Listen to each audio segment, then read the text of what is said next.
Just wanted to run through a couple of issues that you might want to take into account when you're buying your rafters for the awning, which are generally recommended with the Aussie Traveller anti-flap kit, but also work pretty well in their own right. You'll see on the other edge there, the far edge of the awning, it's relatively straight, not perfectly straight. It's got a slight bow underneath it. It's sagging. The awning itself's only out on about 45-degree angle because I don't have the room here to put it out completely, so there's probably not quite as much weight through the centre of the awning. What you'll significantly won't see is the sag through the middle of the awning. Regardless of the angle of the camera, it's very, very difficult to pick up how much sag there is through the middle of the awning. But what I've done is I've put a straight edge on the top, and we'll have a look at that and just see how much sag there is in this particular awning. So what I've done on the top is I've put a straight edge from the sail track at the top down to the barrel at the bottom, and from the bottom of that straight edge, the stick heading downwards and touching the vinyl itself is around about the 70-75 mil mark. So in the centre of that awning material, centre both horizontally and vertically, or heading up the awning, is fairly significant. You'll notice on the outside edge, on that far edge up that air, there's not a huge amount of sagging, certainly not as much as what there is in the middle. So all the weight and all the sagging becomes more pronounced the closer into the middle you become. So what does all that information mean? All right, the straight edge here from the sail track all the way down here to the barrel of the awning, and this piece of water pipe represents the sagging awning, obviously strung off the sail track itself all the way down to the barrel, and that's the way our awning's sitting. My awning, between this area here and this area here, is around about 75 millimetres. It's no good us pushing that awning back up to level. That's not going to achieve anything, because what we have is 75 mil on the other side of that flat. So that awning is going to bang from here to here. That's where you're going to get that thumping from.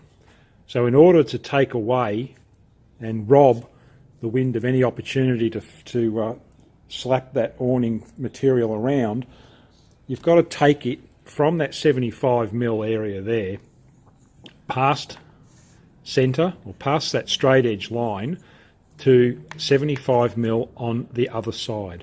And that's the only way that you're going to take that slop out. So your rafter has to bend from the sail track, it has to bend up to that 75 mil point and back down to the barrel of the awning to take all of that slop away and stop the wind from moving the awning material past that centre point and up to the top. So I've put this vertical up on the inside of the awning. Now that's sitting pretty much on the awning material itself, which is just sagging down the same capacity that it was when we looked at it with the straight edge on it from the outside, just to give you an indication of the lift that's required to take that bagging out. This piece of timber here is a 75 mil piece of timber, so if we were to lift that back up to 75 mil, that awning is now at that straight edge. So the awning is straight from the sail track to the point through the middle down to that roller. But what we need to do to get that slop out of it is we need to lift it past that point another 75 mil in order to completely take that slop out of the awning. So this is an awning that I got with my annex from Tebs. It's called a curved roof rail, which is the awning. And if we lift it up, you'll see that there's a very small amount of curvature to that rafter. But if we put it back down again, what you'll notice is it's touching that piece of timber at the front, and it's touching in the centre, and it's also touching at that end. So although it visually looks like it's got a bit of a curve to it, it actually does nothing. It's performing no function whatsoever. All it's doing is bringing that awning material back to level. So it's taking out the 75mm sag, but it's not taking up the 75mm, which is above that straight edge point.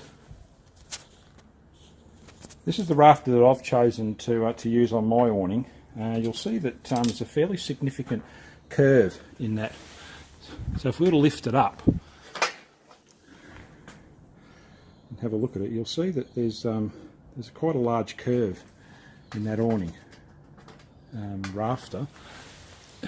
Now, because the reason why it's so large is because we not only want to take that awning back to the straight edge, what we want to do is we also want to lift it up an equal amount, and that will take the slop out. So if we, the awning material itself is going to sit on the top of there. So we pointless measuring from the bottom. We don't want to measure the height of the curvature from the bottom, because it's not helpful, because the actual material runs along the top of that. So we need to measure it from that point, so across there. So that's 25mm, that section, up to 30mm here. So if we put this small stick here at about 30mm, and we measure from the top of the curvature of the rafter down to the stick, it's about 70mm. So I'm lifting my awning up 70mm past flat, which is about 5mm less than the overall sag when we had the straight edge on top of it. And for me, that's perfect. I'm not getting any stretch. I'm not lifting it, the awning material past the stretch that's already in it, but I'm taking away virtually any capacity for the wind to move that awning at all.